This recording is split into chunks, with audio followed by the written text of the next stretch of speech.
Beaucoup de choses à l'émission Virage pour notre dernière de la saison. D'abord, on commence avec les véhicules en vedette. Nous avons le ID Buzz de Volkswagen en studio même. On va vous parler du 4Runner de Toyota. Enfin, Toyota a changé son 4Runner. Marc Bouchard a fait l'essai de 2 véhicules Porsche. Et si vous achetez une Porsche, vous allez pouvoir aller à Expérience Porsche pour parfaire votre pilotage. Vous allez découvrir ça un petit peu plus tard à l'émission. Nous avons les gens de Groupe Saillant Auto Crédit et Yann Samiucci de la Corporation des concessionnaires automobiles du Québec va être avec nous à la fin de l'émission. On répond à vos questions. Tout cela à Virage dans un instant. Virage Auto est propulsé par IA Assurance Auto et Habitation.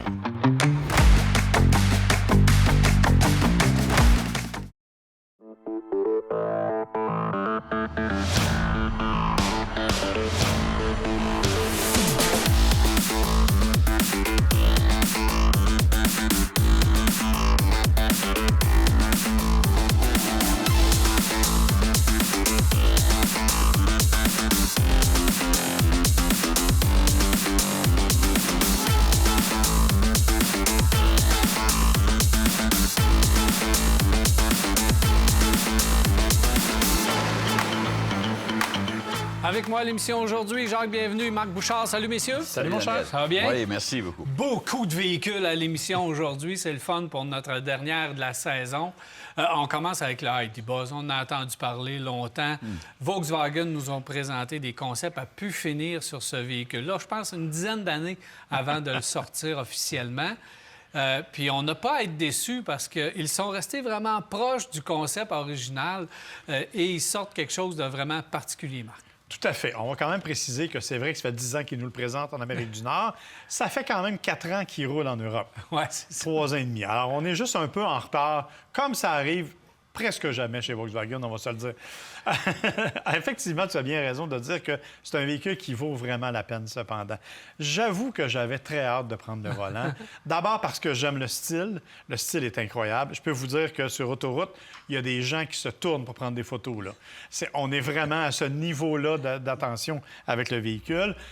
Évidemment, c'est pas exactement un Westphalia comme on l'attendait à l'époque. Okay, si vous attendez, là, les voitures, comme je dis un peu à la blague, c'est des voitures de hippie, mais les voitures de hippie qui ont réussi maintenant, parce que ça vaut quand même 90 000 le véhicule qu'on a en studio. Autre élément, c'est qu'on a vraiment voulu, le manipuler comme une mini-fourgonnette, davantage que comme un véhicule de camping. Bien sûr, on peut utiliser l'espace arrière et l'aménager, mais il y a vraiment de l'espace pour 6 passagers sans difficulté. C'est confortable, c'est très spacieux, les sièges de deuxième rangée qui se déplacent. Donc, on est vraiment plus dans la vibe mini-fourgonnette que dans celle des campeurs comme on avait auparavant. On a même les portières latérales qui s'ouvrent quand on passe le pied en dessous automatique. Donc, on est vraiment dans un niveau ailleurs. Le gros bémol, qui est en même temps une qualité, bien sûr, c'est que c'est un véhicule électrique, hein, donc il y a quand même une bonne capacité, mais on a limité son autonomie 372 km dans la version 4Motion, qui est celle qu'on a actuellement, 378 si on prend celle 2 roues motrices, c'est même pas significatif. Écoutez, c'est largement insuffisant. Quelqu'un qui voudrait partir faire le tour du Canada avec ça va s'arrêter tous les 300 km pour le recharger. Ça se peut qu'il trouve le temps long un peu, là. Donc, on n'est pas vraiment dans la van life. Pour le reste, je suis obligé de vous dire qu'on a un véhicule qui est super agréable à conduire. Ça se conduit comme se conduisaient les Westphalia, avec un porte-à-faux très court, pas de nez en avant, donc un pare-brise qui va très, très loin. Il faut s'habituer aux distances, hein? Rentrer dans un stationnement de centre d'achat serré, là, c'est un petit défi parce qu'on utilise les caméras. Mais la tenue de route est incroyable. C'est d'une grande douceur. L'empattement est très long, mais on sent que c'est bien assis. L'intérieur est bien fait. Bref, moi, je suis vraiment tombé en amour avec le véhicule, moins avec la facture et l'autonomie, comme bien des gens, malheureusement. C'est les deux problèmes majeurs. Oui, c'est entendu. Moi, ce que j'ai trouvé, premièrement, la ligne du véhicule, elle est superbe. Et comme Volkswagen nous a habitués quelquefois, rappelez-vous, quand ils nous sont revenus avec la Beetle, tout ce que ça avait créé d'attrait autour de cette nouvelle voiture-là qui arrivait. Et puis finalement, ça s'est tout dessoufflé, puis ça n'a pas été vraiment plus loin que ça. Je me demande qu'est-ce qui va arriver vraiment avec ce véhicule ici qu'on a en studio.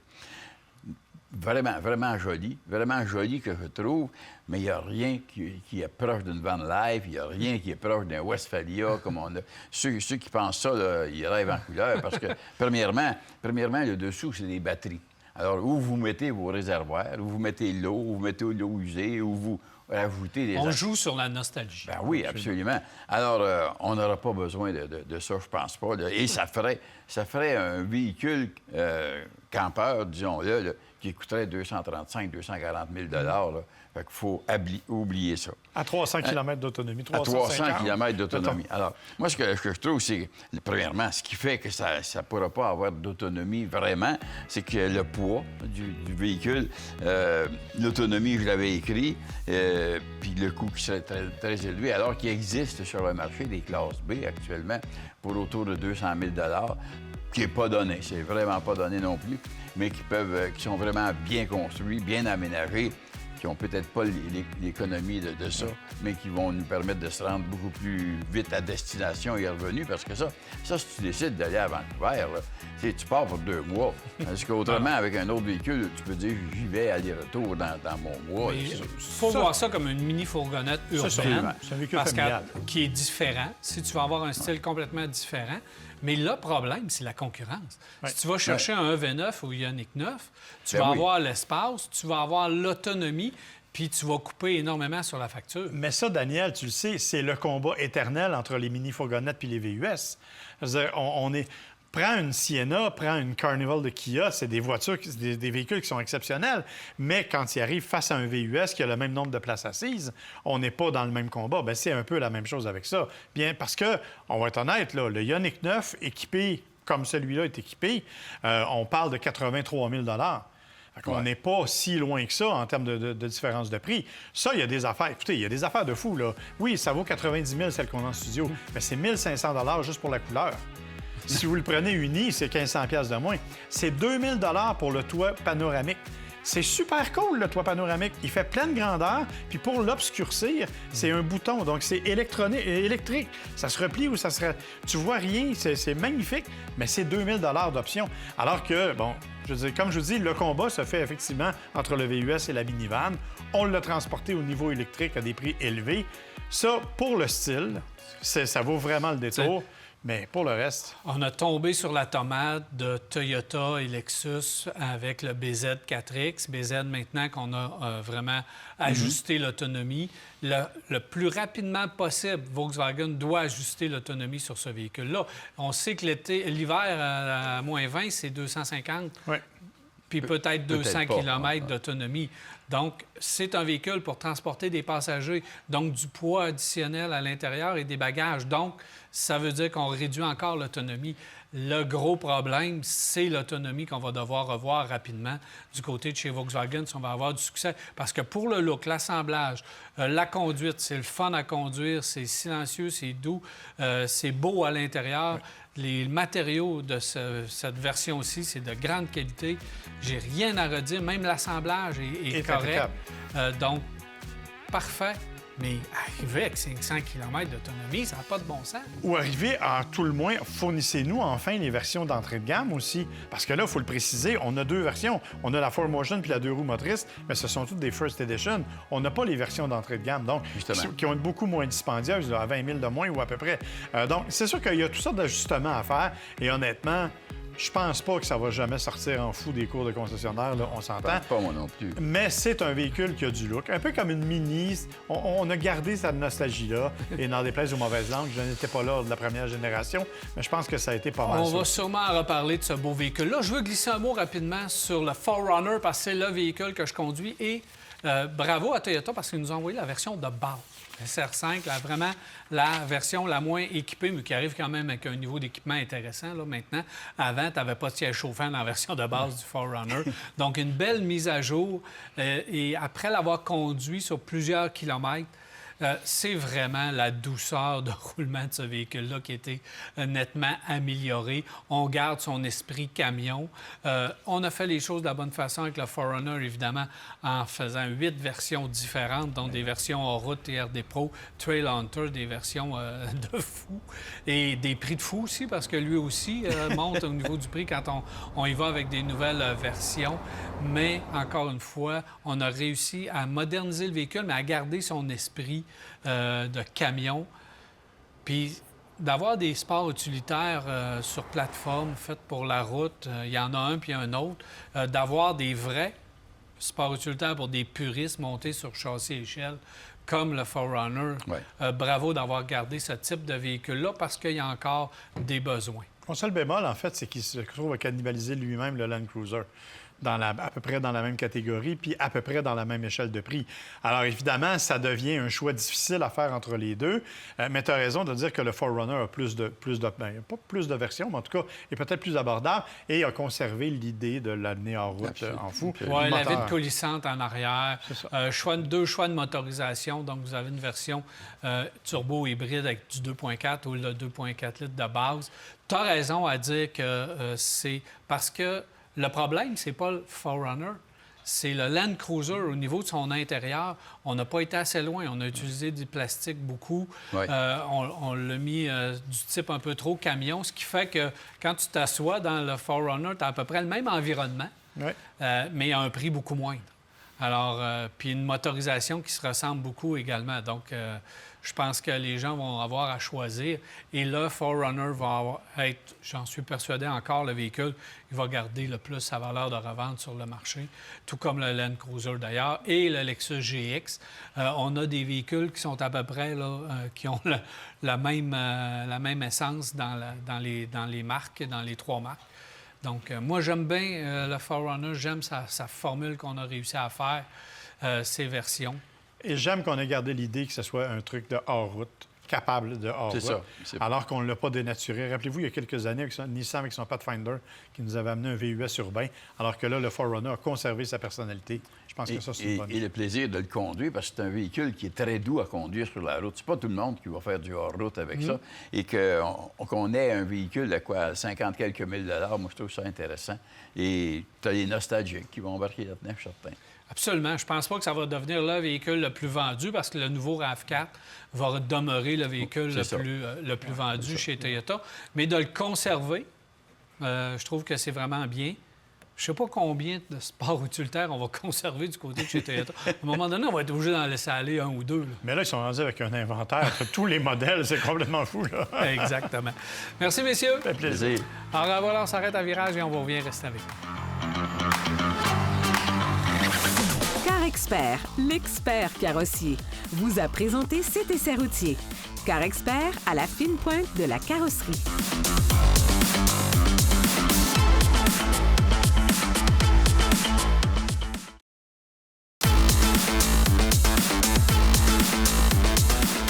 Nous sommes de retour à Virage et je suis maintenant en compagnie de M. Yann Samiucci, PDG de la Corporation des concessionnaires automobiles du Québec. Bienvenue à Virage, Yann. Merci, bonjour. Ça va bien? Très bien, toi aussi. Bien oui, Yann, je suis content que tu sois là parce que je sais qu'à la Corporation, vous travaillez très, très fort au niveau de l'industrie automobile et surtout par les temps qui courent avec les tarifs puis l'instabilité.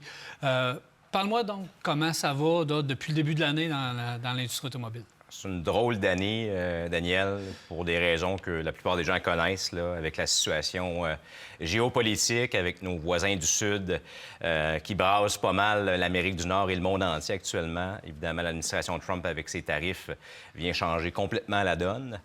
Donc, le début d'année a été assez challengeant, je dirais, pour l'industrie, pour les concessionnaires du Québec. On n'a pas fait les ventes qu'on espérait en début d'année. Mois d'avril, on sent quand même une certaine relance. Donc, ce qu'on comprend, c'est que les Québécois ne veulent pas payer plus cher leurs véhicules, sachant qu'il y a des tarifs qui auront éventuellement un effet sur le prix des véhicules distribués sur le marché du Québec.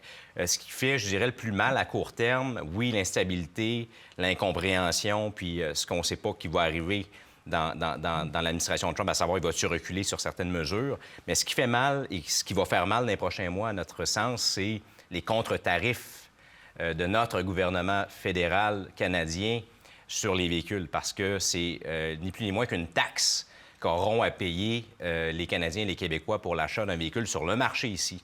Parce qu'il faut savoir que 40 des véhicules qui sont vendus au Canada, et peu importe la marque, là, ne vous fiez pas au logo en face du véhicule, sont des véhicules qui ont été assemblés aux États-Unis. Donc, pour 40 des véhicules, il y aura des impacts avec les tarifs, ou plutôt les contre-tarifs de M. Carney. C'est là qu'il faut faire attention aux contre-tarifs. Tu as parlé beaucoup de l'administration américaine, effectivement, qui vient jouer beaucoup dans la balance. Mais je veux revenir au début de l'année, parce qu'on a eu une fin d'année extraordinaire. Par exemple, au niveau de l'automobile électrique et de la voiture électrique, nos gouvernements à nous ont chambardé toute la patente en début d'année et ils ont brisé le marché du véhicule électrique, évidemment en retirant les incitatifs puis en laissant une période d'incertitude. Comment vous avez vécu ça? Ça aussi, ça a eu un impact direct. Hein? On est sur des marchés fictifs où les gouvernements ont mainmise sur les produits, sur la manière que vont se comporter les consommateurs. Avec, tu l'as dit, Daniel, les normes VZE, les incitatifs qui reviennent, qui repartent, qui sont suspendus du jour au lendemain, puis évidemment avec la situation au sud de la frontière. Donc ça a eu pour impact, Daniel, là, 46 de baisse de vente de véhicules électrifiés au premier trimestre de l'année. Donc, l'impact, il est immédiat. C'est là qu'on voit que les incitatifs ont une très grande importance lorsque vient le temps d'acheter un véhicule électrique. Yann, la Corporation des concessionnaires automobiles du Québec, est-ce que vous pensez que les gouvernements politisent trop l'industrie automobile? Est-ce qu'on ne devrait pas lâcher un peu cette industrie à un moment donné? Ça fait longtemps qu'on essaie de se faire du capital politique sur le dos de l'industrie automobile. La réglementer, là, il y a un certain temps, je pense qu'au niveau des émissions, ça a été bon dans les années 70, dans les années 80, qu'elles consomment moins. Je pense qu'il y a eu des interventions gouvernementales qui étaient vraiment importantes puis que ça avait lieu. Maintenant, est-ce qu'on n'essaie pas trop de politiser l'industrie automobile? C'est une bonne question, Daniel. Moi, ma réponse là, va être bien claire. Je pense que les gouvernements devraient faire davantage confiance à l'industrie elle-même pour la suite de l'aventure. On a fait des investissements massifs. Il n'y a pas une industrie dans le monde, historiquement, qui a investi autant que l'industrie automobile pour amener un produit qui est plus vert, qui est plus en ligne avec nos ambitions climatiques. Les véhicules électriques, ils sont là pour rester, ils sont là pour devenir la solution de demain. Maintenant, il faut laisser le temps au temps de faire son chemin. Il faut laisser le temps aux Québécois aussi d'adopter cette technologie-là. Il y a des adaptations lorsqu'on utilise un véhicule électrique versus l'équivalent essence. Donc, il faut permettre aux Québécois, aux Canadiens de faire un choix et de cheminer dans cette aventure-là qui est celle de l'électrification des transports. L'industrie est prête, l'industrie le fait, les véhicules sont disponibles. Maintenant, ce n'est pas nécessaire de lester l'industrie et d'obliger, en quelque sorte, les Québécois à acquérir des véhicules qui ne sont pas prêts à acquérir présentement. Donc, nous, ce qu'on dit, l'industrie est prête, faites-nous confiance, les véhicules sont disponibles. Puis je perçois quand même que du côté du gouvernement du Québec, il y a de plus en plus d'ouverture à dire, OK, on avait une norme VZE qui oblige les manufacturiers à distribuer des véhicules électriques. Maintenant, le contexte, l'environnement vient de changer avec nos voisins du Sud, puis au niveau mondial, on se rend compte qu'il y a des défis qui sont supérieurs à ceux qu'on avait envisagés. Donc, j'ai quand même bon espoir que le gouvernement fera preuve de pragmatisme, écoutera l'industrie pour éventuellement revoir sa norme VZE. Et l'assouplir auprès et que ce soit moins... Et l'assouplir. Il faut continuer de progresser, mais il faut le faire à un rythme qui est soutenable et pour l'industrie et pour les consommateurs québécois. Puis, on est allé au bout aussi d'utiliser l'industrie automobile par les gouvernements pour en faire une source de financement, parce qu'on a utilisé l'industrie automobile pour se financer et se faire du capital politique. Norme VZE, entre autres, c'est du capital politique qu'on voulait se faire sur le dos de l'industrie automobile. Donc, au passage, essayer de passer le message de lâcher un peu l'industrie automobile et de laisser aller tout ça, parce que là, je pense que le consommateur, au bout de la ligne, c'est lui qui paye. Absolument. Il ne faut jamais oublier ça. Absolument. Faites-nous confiance, on va y arriver. Yann Samyuchi, merci beaucoup d'être passé à Virage. Merci. Alors voilà, on s'arrête et on vous revient rester avec nous.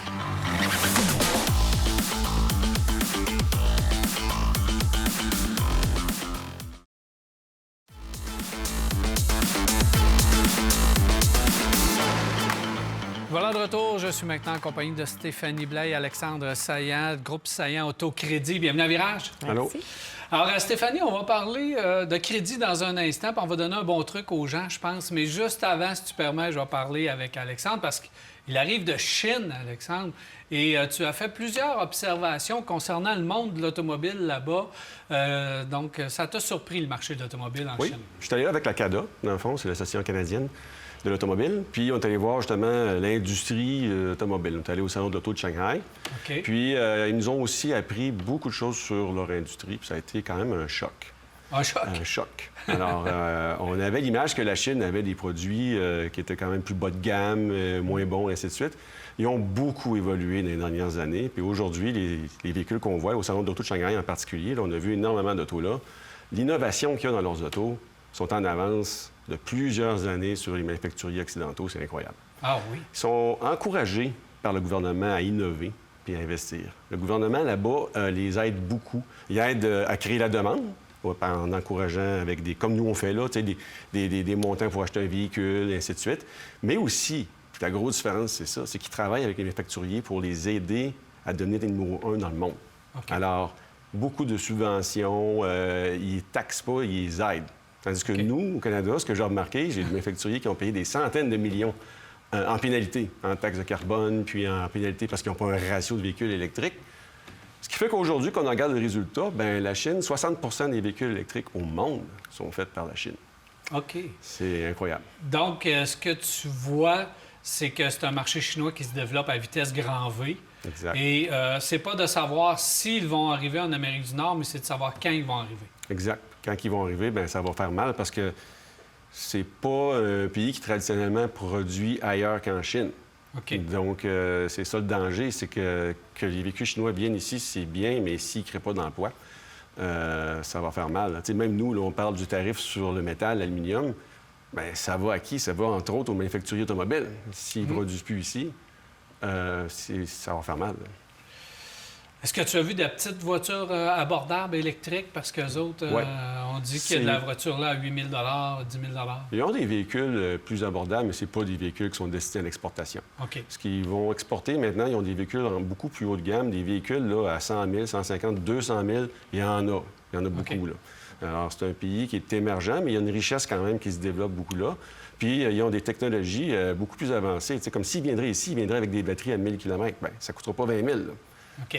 Ça va être des produits les plus haut de gamme parce que c'est là qu'ils ont le plus d'argent à faire aussi. Donc, ils vont offrir des produits nez à nez. Le rêve de la voiture chinoise à 5 000 8 000 on est mieux Impossible. d'oublier ça. Même pas 20 000. Mais ils vont c'est- arriver avec des voitures nez à nez. Est-ce qu'ils vont arriver avec un fabricant, avec leur propre réseau de concessionnaires, ou on va rentrer par l'entremise peut-être d'un réseau de concessionnaires existant qu'on pourrait racheter un fabricant? J'ai aucune idée. Alors, à date, ce qu'on a vu, là, quand on regarde la stratégie qui a été prise ailleurs dans le monde, c'est qu'ils s'en viennent avec leur réseau de concessionnaires qu'ils développent eux-mêmes puis ils partent un nouveau réseau. On va suivre le dossier de très, très près. Merci de partager ces observations, Alexandre. Stéphanie, crédit maintenant et multiples demandes à un bureau de crédit. Donc, ça veut dire quelqu'un qui va pour s'acheter une voiture à différents endroits, puis tous les concessionnaires te font une demande de crédit, ça peut être dommageable. Exact. En fait, c'est pas nécessairement qu'ils se rendent chez les concessionnaires. Bien, des fois, souvent, les gens, ils font ça en ligne. T'sais, ils envoient une demande à un, une demande à l'autre, une demande à l'autre. Puis, s'ils remplissent une demande de crédit complète, bien, ils donnent l'autorisation à la personne à qui envoie la demande de faire des demandes dans son bureau de crédit. Donc, ça, c'est très dommageable parce que, tu sais, ils peuvent, par endroit, ils peuvent envoyer 3, 4, 5, 6, 8 demandes, tu sais. Fait que, tu sais, si tu te fais ça dans 3, 4, 5 places différentes, ça commence à faire beaucoup de demandes là, au bureau de crédit. Et la problématique qu'on a par rapport à ça, c'est que les banques n'aiment pas ça. OK. Les banques n'aiment pas les demandes multiples au bureau de crédit, mais c'est surtout que ça fait chuter la cote à l'interne. Parce qu'on sait qu'on a une cote de crédit avec Equifax et TransUnion, mais il y a aussi une cote de crédit dans chaque banque à l'interne. Et ça, c'est elle qui est la plus problématique parce que si elle baisse trop, les institutions financières ne voudront même pas regarder le dossier. Ils vont dire non, nous, ça ne score pas à l'interne, donc automatiquement, c'est refusé. Puis il n'y a même pas de pouvoir de négociation. Là. C'est fini, final. Là. Ils ne regarderont même pas OK. le dossier. Et la façon de pouvoir éviter ça, c'est de verrouiller son bureau de crédit. Ça m'étonne. Comment est-ce qu'on peut verrouiller notre bureau de crédit? En fait, c'est hyper simple. Dans le fond, on s'inscrit à Equifax et à TransUnion, puis on peut le faire directement en ligne pour pouvoir faire le verrouillage du bureau de crédit. On le fait en ligne, on verrouille, puis si on a besoin de faire des demandes que nous, on sait qu'on va faire une demande pour X raisons, bien, on déverrouille le bureau de crédit. Fait que les institutions financières ont accès au bureau de crédit. Ici, moi, j'envoie une demande de crédit d'un client. Puis que le bureau de crédit est verrouillé, ça va repopper dans mon système, ça va me dire « Demandez à votre client de déverrouiller son bureau de crédit parce que le bureau de crédit est verrouillé. » Et c'est tellement simple. La démarche, vous pouvez aller voir sur le site Internet de François Charon. Il a tout fait un beau vidéo qui explique tout comment faire, puis c'est totalement gratuit.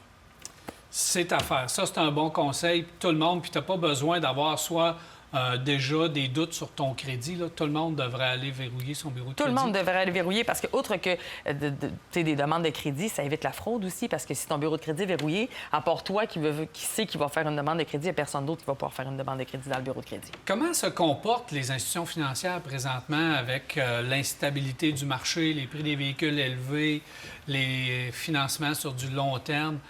Comment est-ce qu'ils vont, nos banques? Ils nous resserrent, tout ça. Ah oui? Oui, c'est au niveau des institutions financières, là, c'est de plus en plus compliqué. C'est de plus en plus compliqué au niveau des normes d'approbation, mais aussi au niveau des critères. Donc, les maximums de financement, ça a été énormément réduit.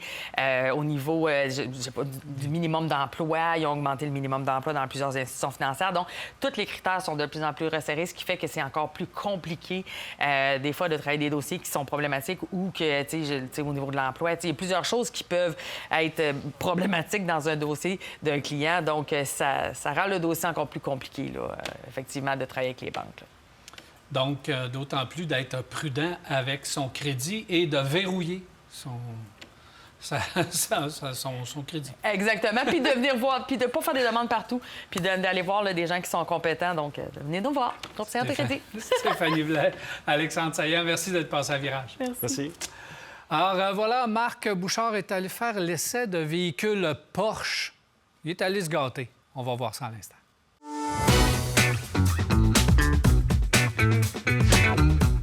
Quand on mentionne le nom Porsche, évidemment, on s'attend à un véhicule sportif.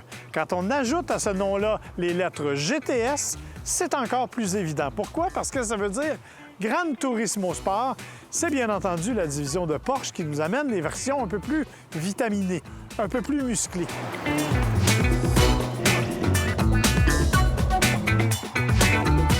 Ce qu'on essaie aujourd'hui, c'est exactement ça. C'est le Porsche Cayenne GTS. Et là, je vous entends me dire, oui, mais ça demeure un VUS. C'est vrai, mais depuis le début, Porsche nous a assuré que le Cayenne était à la fois un VUS, mais surtout un véhicule doté de la personnalité des voitures sportives de la compagnie. Et c'est tout à fait vrai. Mais c'est encore plus vrai dans le cas du GTS qui nous occupe. Bien entendu, en simple termes de mécanique, c'est assez impressionnant. Sous le capot, un V8 4 litres de 493 chevaux, 486 livres-pieds de couple, c'est spectaculaire. Ça nous permet un 0-100 en 4,4 secondes quand il est doté, entre autres, du Sport Chrono, qui est un groupe d'options. Bien entendu, il y a toutes sortes d'éléments. On a par exemple des suspensions adaptatives. Ça nous permet évidemment de jouer la carte contrôle et confort, c'est-à-dire que quand on s'en sert tous les jours, c'est un véhicule qui est extrêmement confortable, mais quand on décide de pousser un peu plus la machine, bien évidemment, ça nous donne un véhicule qui est capable de supporter une randonnée assez sérieuse sur une piste. On a bien sûr une garde au sol qui a été légèrement diminuée. On parle de 10 mm à peu près, mais ça permet plus grande stabilité, bien entendu. C'est ce que l'on recherche quand on veut un Porsche assez sport. Au-delà de ça, on a toutes sortes d'éléments, bien entendu, qui viennent de nature avec Porsche. Par exemple, les roues de 21 pouces au design sur la GTS qui sont, je dois le dire, particulièrement bien réussis. En tout cas, moi, j'adore. Vous aurez remarqué aussi les étriers de frein colorés et surdimensionnés. On en a bien besoin quand on pousse assez fort avec un véhicule de cette nature-là. Deux systèmes sont aussi offerts sur le véhicule. Le Porsche Vectoring Management, évidemment un système qui nous permet d'avoir une meilleure adhérence dans toutes les conditions, et le Porsche Adaptative Suspension, on en a déjà parlé, un système qui permet de moduler les suspensions et donc qui permet d'avoir une tenue de route beaucoup plus agressive. Vous l'aurez compris, ce qui fait le plus plaisir quand on est au volant d'une Porsche, c'est d'être au volant de la Porsche. Parce que la direction, elle est ultra précise. C'est particulièrement vrai avec ce Cayenne GTS, dont les suspensions sont assez rigides pour nous garder dans une position idéale, peu importe les circonstances. Bon, j'ai pas eu l'opportunité de l'amener sur la piste. C'est un peu dommage, je l'avoue. Par contre, j'ai eu la chance de conduire sur autoroute, de conduire dans des zones urbaines. On ressent avec précision chacun des mouvements du volant, mais c'est pas inconfortable. Il n'y a vraiment pas de mauvaises conditions pour conduire. L'accélérateur est extrêmement réactif, c'est vraiment puissant, on le sent rapidement. Les freins sont aussi très puissants. On sent qu'ils ne cherchent pas à s'essouffler, peu importe à quel point on appuie avec, je dirais, violence ou du moins avec vigueur sur cette pédale de freinage. Bonne insonorisation malgré tout. Évidemment, on aime le son du moteur, on aime l'entendre, mais au-delà de ça, on est dans une bonne insonorisation et on est dans une conduite qui est vraiment ultra confortable, qui nous permettrait de faire des kilomètres et des kilomètres sans trop se forcer. Alors, ce que propose la Porsche Cayenne GTS, c'est un mélange extrêmement homogène qui manie à la fois le côté sportif, le côté utilitaire et le côté confortable. On aurait pu s'attendre à quelque chose de beaucoup plus rigide. Ce n'est pas le cas. C'est un véritable véhicule passe-partout que l'on peut utiliser dans toutes les conditions. Et aujourd'hui, je m'en priverai pas.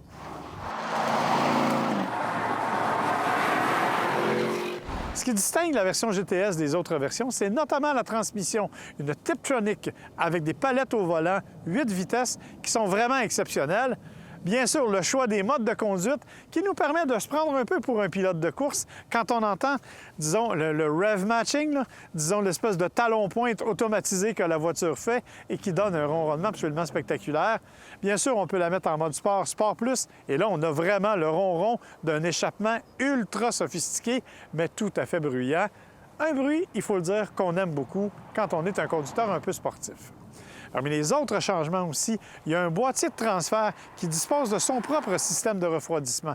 Pourquoi? Bien évidemment, vous aurez compris que ce n'est pas sur une route comme ici aujourd'hui qu'on s'en sert, mais quand on pousse de façon un peu plus agressive sur un circuit dans des virages appuyés ou qu'on fait de la route de montagne vraiment, vraiment dangereuse, bien évidemment, ça permet de conserver le système au maximum de ses capacités. On ne peut parler d'un Porsche sans parler de l'habitacle. L'habitacle, il est confortable. Vous ne trouverez pas à l'intérieur des matériaux ultra sophistiqués et du bling-bling comme on en trouve chez certains concurrents. Au contraire, ce qu'on nous donne, c'est l'efficacité germanique, des sièges ultra confortables qui nous offrent un support et qui nous font littéralement une étreinte quand on prend position. Les mauvais angles diront que c'est plus facile de m'étreindre moi que d'autres conducteurs, mais quand même, ça nous tient en place et ça permet d'avoir une conduite plus appuyée.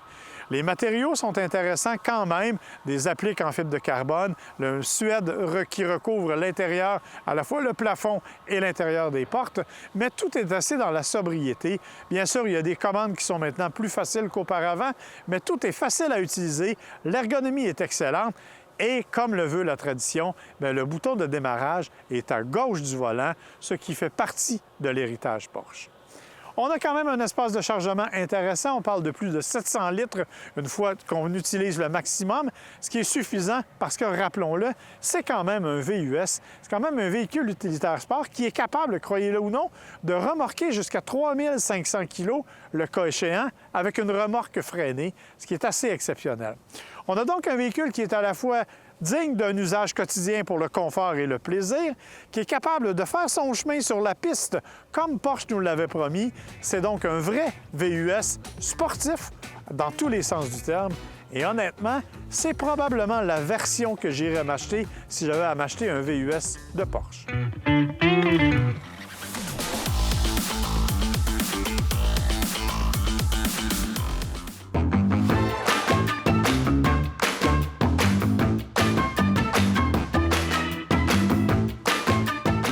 Le mot superlatif, ça s'applique à bien des choses et ça veut dire beaucoup d'extravagance.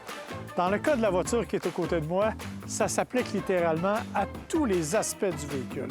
Pourquoi? Parce que la Porsche Panamera 4S e-hybride est absolument spectaculaire à plein de points de vue. Il faut dire qu'en 2025, on l'a considérablement remanié. on a changé des choses, on a modifié la physique notamment de la voiture. Pourquoi? Bien, regardez, les fenêtres donnent une nouvelle allure. On a vraiment la sensation davantage d'un véhicule sport, un peu moins trapu que ne l'était l'ancienne Panamera. Vous l'aurez compris, la couleur n'est pas étrangère non plus au fait que moi, j'aime beaucoup. Les gens qui me connaissent savent que j'aime bien les couleurs qui sont un peu hors de l'ordinaire. Il y a un paquet d'autres éléments, cependant, qui ont été modifiés. Je vous le dis, c'est une voiture spectaculaire à plein de points de vue.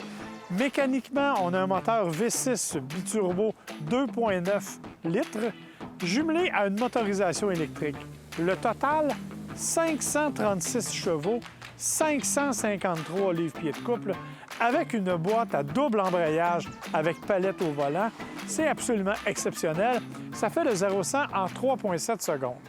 Il y a aussi une batterie de 25,9 kWh sous tout ça. Ça permet d'avoir une autonomie approximative de 81 km en mode 100 électrique. Vous aurez compris qu'en version électrique, ça veut dire un couple instantané, ça veut dire une performance vraiment hors du commun. C'est un peu ce qui nous attend quand on est au volant de la Panamera. Parce que oui, on a joué aussi avec toutes sortes d'autres éléments.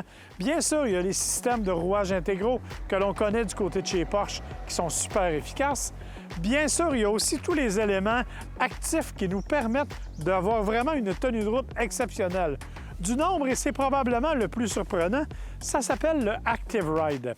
Qu'est-ce que ça fait, le Active Ride? Bien, ce sont des suspensions qui s'adaptent littéralement aux besoins de la voiture. Ça veut dire un peu comme en vélo, si vous prenez un virage appuyé, la voiture va pencher avec vous afin de vous donner la meilleure tenue de route possible. Pourquoi je dis surprenant? Bien parce que les premières fois, évidemment, on ne s'y attend pas, mais surtout parce que quand on embarque ou qu'on débarque de la voiture descend elle-même pour rendre l'accès plus facile. Je vous avoue que la première fois, j'ai trouvé ça un peu surprenant. Je pensais que la voiture était partie pour reculer sans mon consentement.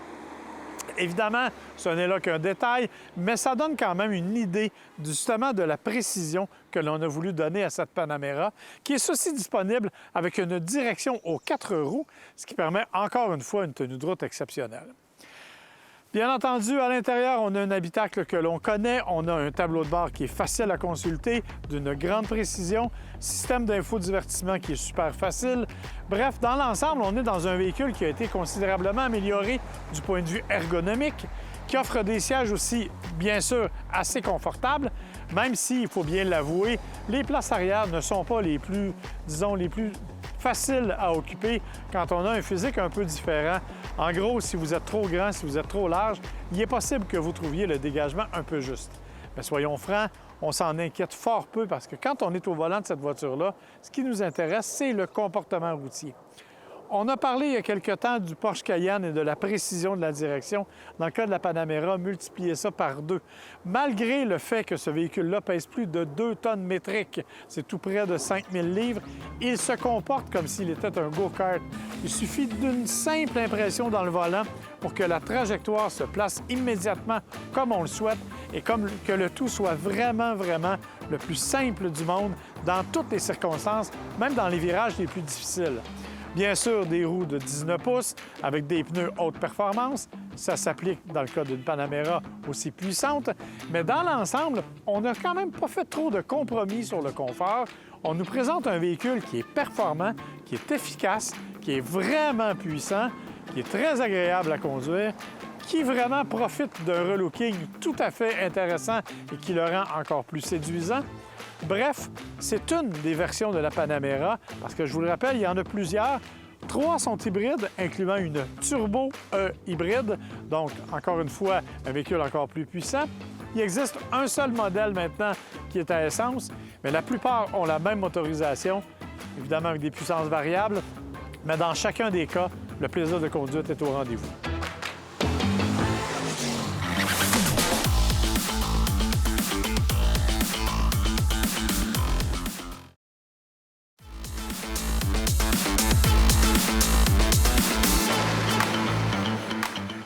Voilà de retour et on poursuit le segment Porsche à l'émission puisque si vous avez la chance de vous acheter une Porsche, vous allez pouvoir vivre une expérience fort enrichissante est très recommandé de Expérience Porsche. On a mis vraiment un événement ou un circuit ou un emplacement pour pouvoir se perfectionner si on achète une Porsche. Messieurs, je pense que ça vaut la peine de bénéficier de cette expérience-là afin d'apprendre à conduire un peu mieux sa Porsche. Oui, parce que, bon, on le dit dans le reportage un peu plus tard, mais c'est pas une voiture ordinaire conduire une Porsche. Moi, je l'ai conduite en ville, hein, vous venez de le voir. Et ce sont des voitures qui demandent une certaine maîtrise et une certaine connaissance. Alors, je pense que c'est important de pouvoir avoir un bon conseil, des bons pilotes qui nous guident. Et je pense que c'est à ça que ça sert. Et c'est le seul au Canada. Ben oui, t'aurais aimé ça, Jacques, avoir ça à l'époque? J'aurais aimé ça, certainement. Porsche font justement un circuit à Toronto qu'ils ont développé, qu'ils ont construit, etc. Et ils n'ont pas n'importe qui comme conducteur, comme instructeur. Ils ont Zachary Robichon, oui, que j'ai déjà suivi en course et qui fait un travail extraordinaire. La raison, c'est que les Porsche, à la base, c'est des Porsche souvent, les 911, etc., qui ont été développés quasiment pour faire de la course. Et tu pourrais les prendre et aller en course et en piste et tu aurais du rendement. Mais la raison pour laquelle on nous emmène ou on nous offre à aller sur le circuit, c'est pour qu'on apprenne à connaître notre voiture, son rendement, sa puissance, les accélérations, les dérapages, etc. Parce qu'il y a tout ça sur le circuit que Porsche a développé là-bas. Ça permet d'avoir une meilleure maîtrise, d'être plus confortable au niveau du véhicule. Et on peut l'essayer avant d'acheter un véhicule. Alors ça nous permet de savoir si on va vraiment apprécier ou pas qu'est-ce qu'on achète comme véhicule. C'est important d'en bénéficier. Absolument. C'est sécuritaire. Merci, Jacques. Alors, allons découvrir ce circuit immédiatement.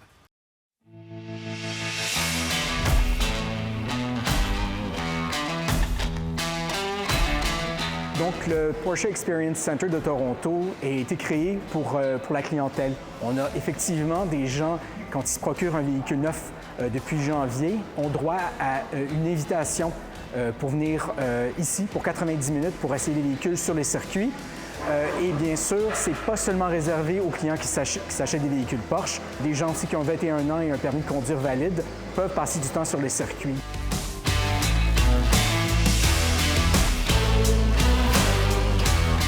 C'est l'opportunité pour eux d'essayer les voitures dans un environnement sécuritaire avec l'aide d'un instructeur professionnel. Donc, nous, comme instructeurs, le but, c'est vraiment d'essayer de donner nos expériences, tous les petits trucs qu'on a à conduire, puis à les donner aux clients qui arrivent ici. On peut avoir des T hybrides, idem avec des Macan, on peut avoir des GTS à essence et la nouvelle électrique. Donc ça permet en fait d'avoir une autre sensation avant d'acheter le véhicule et ça je pense que c'est vraiment très très très important. On a des instructeurs anglophones, on a des instructeurs francophones, mais on a aussi qui parlent le grec, le cantonais, le mandarin, puis ça, c'est seulement ceux que je peux me rappeler en ce moment. Donc, on a vraiment une gamme d'instructeurs divers pour être capable d'offrir à tout le monde le programme qu'ils veulent faire expérience ici au Porsche Experience à Toronto.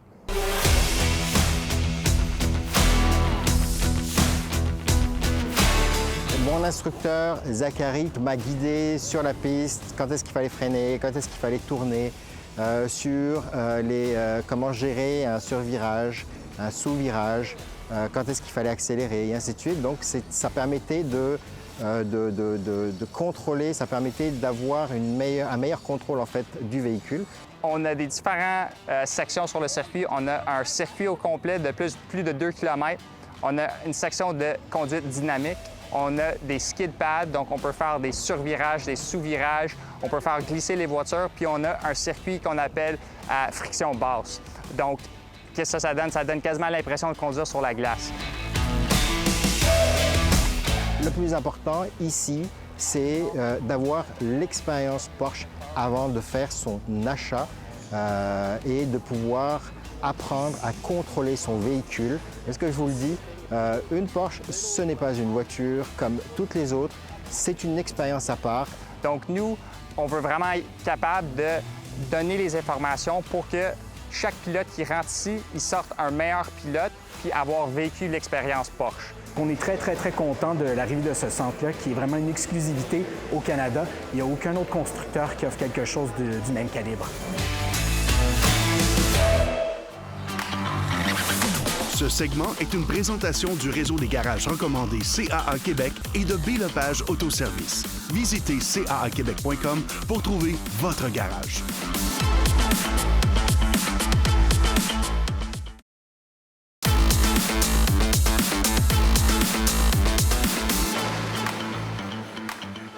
Si jamais vous voulez nous rejoindre, 670-9078, poste 230 ou encore virage@telmac.tv ou via notre Facebook, c'est les façons de nous rejoindre, nous poser vos questions. Merci de le faire.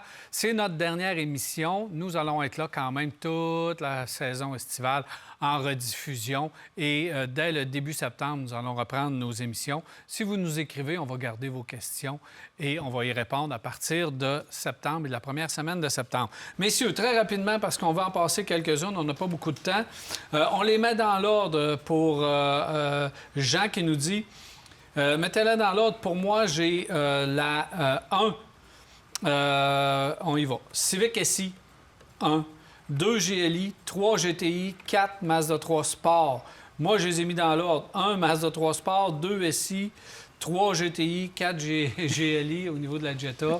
Donc, on peut brasser tout ça comme on veut. Moi, du GI, je suis d'accord avec toi. C'est effectivement le meilleur choix, je pense. La Mazda 3 Sport étant plus polyvalente et la SI qui a vraiment fait ses preuves cette année. Alors, moi, je suis d'accord. Moi j'irais avec la GLI parce qu'elle aussi, elle est performante.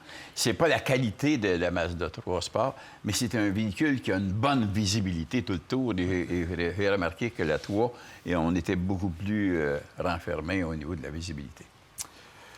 Alain, il nous dit je fais du transport automobile, genre taxi et Uber et tous ces genres de trucs-là. Il dit pourquoi les fabricants ne font pas des versions HD des véhicules qu'on utilise? Donc, eux utilisent comme les RAV4, les CR-V, les Camry, donc des versions service dur des voitures qui pourraient durer longtemps où on améliore les composantes de suspension, les freins, les roulements de roues. C'est simplement une question de coût par rapport au nombre de ventes. Là. Les ventes seraient minimes. Il y a trop de variétés qui sont utilisées dans ce genre de travail-là. Donc, tu ne pourrais absolument pas rentabiliser Je pense que les voitures de police sont...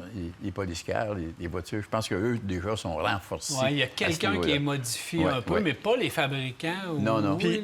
Mais même la police, ils ne touchent pas à la motorisation. Ils vont changer quelques affaires, notamment les sièges, mais ça fait partie des appels d'offres.